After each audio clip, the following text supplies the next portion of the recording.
Alors Anne de Bretagne est extrêmement européenne. Sa mère est une princesse de Navarre, et c'est une princesse de Navarre apparentée au roi catholique, c'est-à-dire à Isabelle la catholique et à Ferdinand le catholique. Isabelle, c'est elle qui a financé Christophe Colomb.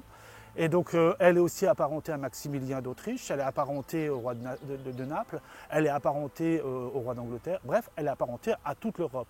Elle a voulu, absolument, j'ai découvert ça, de faire une sorte de rêve impérial européen, même mondial si on veut, puisqu'on était en train de découvrir l'Amérique. Et bien en fait, en mariant ses filles à Charles Quint, au futur Charles Quint, mais elle le voulait absolument jusqu'à sa mort.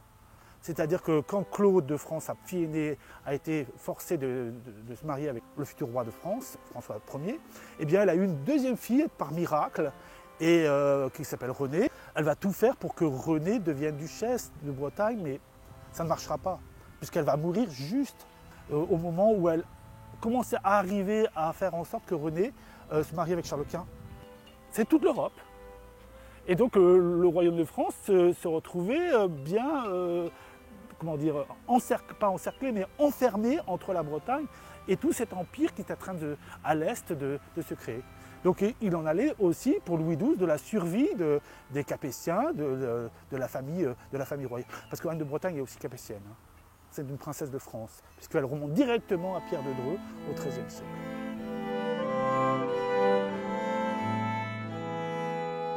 Alors pour Maximilien d'Autriche, elle ne l'a jamais rencontré, jamais, mais elle était en relation, et ses chanceliers, son administration était en relation avec Maximilien d'Autriche, qui est le cousin de sa mère, et qui était aussi le protecteur familial, au sens large.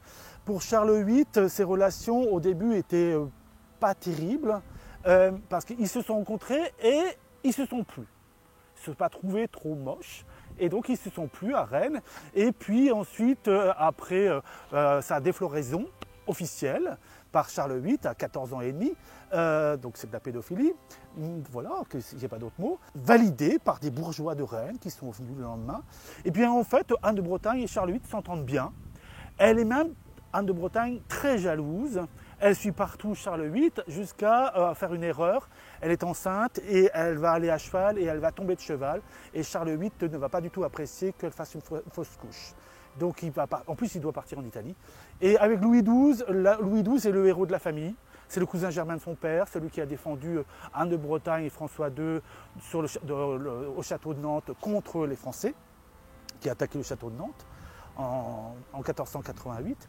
Et en fait, c'est le héros, c'est celui qui l'a toujours protégé, elle le connaît très très bien.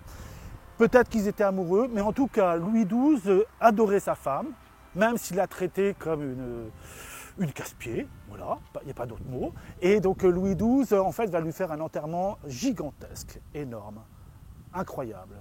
Puisque l'enterrement va durer presque une semaine, 10 jours je crois, et il y aura 12 000 personnes.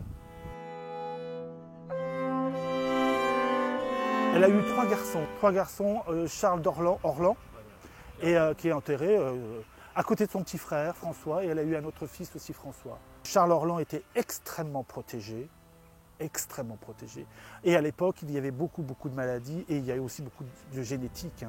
Charles VIII est son cousin, d'accord ? Et Louis XII est le cousin germain de son père. Donc résultat, la consanguinité n'est pas en sa faveur. Elle va être enceinte 19 fois. Elle a eu des enfants qui n'ont pas vécu. Certains ont vécu un jour, d'autres ont vécu quelques semaines, quelques mois. C'est épuisant. Elle est morte très jeune. Elle a commencé à 15 ans. Elle est morte à 39 ans. Donc c'est énorme. Pour une mère, une femme, c'est épouvantable. Elle était tout le temps, elle était très très souvent enceinte et elle n'arrivait pas à terme. Donc pour Renée de Ferrare, quand elle est née en 1510, rien n'était prêt. Il a fallu tout construire à une vitesse prodigieuse. Bon, Anne de Bretagne était très, très riche, Louis XII est le roi de France. Renée, rien n'était prêt pour elle, donc il a fallu faire venir des menuisiers, etc. Donc on a, dans les archives, on a absolument tout.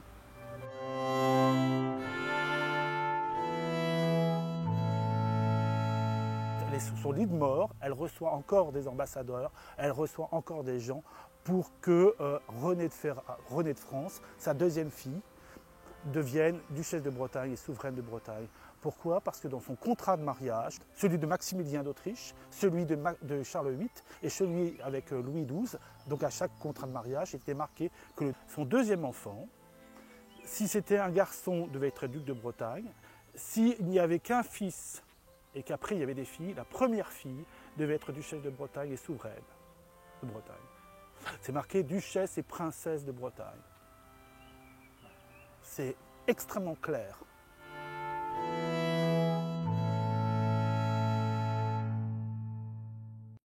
Quand on la force à marier Claude de France, sa fille, à François d'Angoulême, là ça ne va plus. C'est là où elle part faire son Traubraise et elle quitte le roi qui n'est pas du tout content. Anne de Bretagne était propriétaire d'au moins en Bretagne, rien qu'en Bretagne, 80 châteaux à peu près, dont celui-ci, c'est-à-dire le château de Brest, et elle a dormi ici, lorsqu'elle a fait son Traubraise. Mais c'était trop petit pour accueillir tout son entourage qui comprenait plusieurs milliers de personnes. Donc elle est restée une nuit. Je ne sais pas où ils ont peut-être dormi tous sous des tentes ici, je ne sais pas, et probablement. Mais ailleurs, et donc elle n'est pas restée très longtemps parce qu'ils étaient vraiment trop mal installés. Et elle est venue pour voir son bateau amiral, son navire amiral, la Cordelière, qui était en contrebas. Et donc probablement ça a dû faire peur aux gens qui l'a surveillée au nom de Louis XII, son mari, et parce qu'elle est en train de vérifier les armements de tous ces châteaux pendant son Traubraise.